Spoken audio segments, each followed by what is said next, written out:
Hello and welcome to Truly Timeless Failures Episode 7, because every failure in history started with good intentions.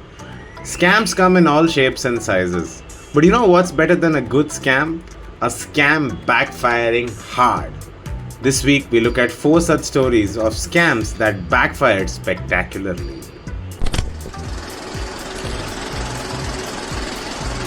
Let's start with one of the strangest scams of the last decade, the Great Emu Scam of 2015. Here's how it went down. In China, a scammer convinced people to buy rare emu eggs that they could hatch to start their own emu farms. Emu eggs are huge and often a striking green color, so the scammer painted regular old duck eggs green and sold them as rare emu eggs. People bought them thinking that they'd hit the jackpot by investing in future emu farms. But after weeks of waiting, those rare eggs didn't hatch anything, except maybe some disappointment.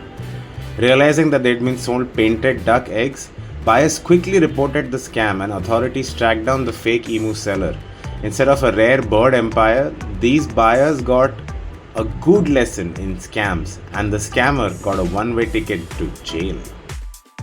The Great Emu Scam teaches us that if you're going to scam people with eggs, at least pick something that actually hatches. Hit that subscribe button before we move on to the next story about the Brooklyn Bridge. Next up, let's head back to the 1890s to one of the most ambitious con artists ever, George C. Parker. Parker loves selling things that he didn't own, especially the Brooklyn Bridge. At the time, new immigrants arriving in America had no idea that public landmarks weren't for sale, so Parker used this to his advantage. He convinced one victim, who called himself the Duke of Bridgewater, that buying the Brooklyn Bridge would be a profitable investment. The Duke was so convinced that he actually bought a construction crew to the bridge to set up a toll booth. The police had to intervene and explain that public landmarks don't come with ownership rights. Humiliated and broke, the Duke had to return home, and Parker's scam was exposed to the public. He didn't stop though and kept selling the bridge to other buyers until he was finally arrested. The Brooklyn Bridge scam offers an important lesson. If someone offers to sell you a bridge, don't buy it, or at least check if they own it. Hey, here's a fun tip. Try saying buying Brooklyn Bridge 10 times in a row and see how many times you fail. Like and subscribe before we move on to Nigeria for the next story.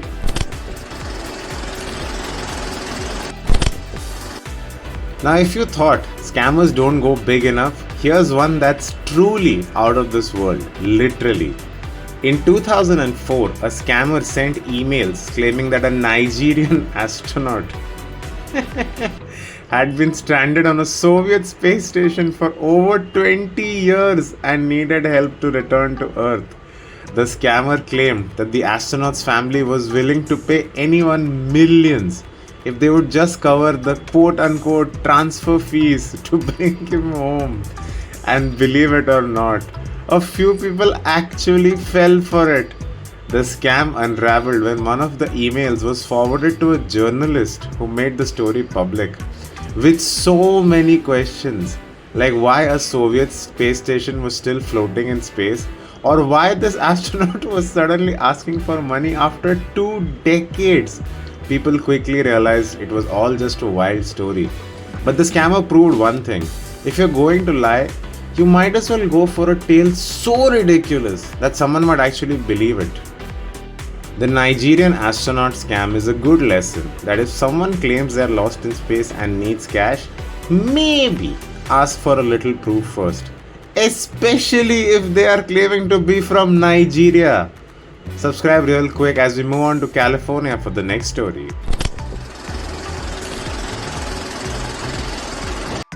This one has got to be my favorite one.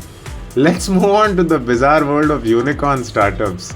In 2018, a California-based scammer convinced investors that they were breeding and selling unicorns. Yes, you heard that right.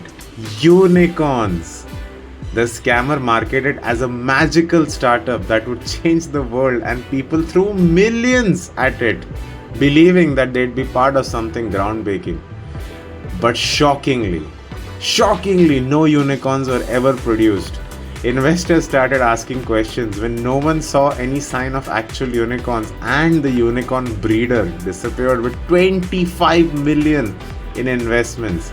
In a twist of fate, authorities managed to track down the scammer and he was arrested for fraud. Turns out, selling magical creatures has its limits when reality comes knocking. The unicorn scam teaches us that if someone offers you unicorns, don't buy them, they're not real.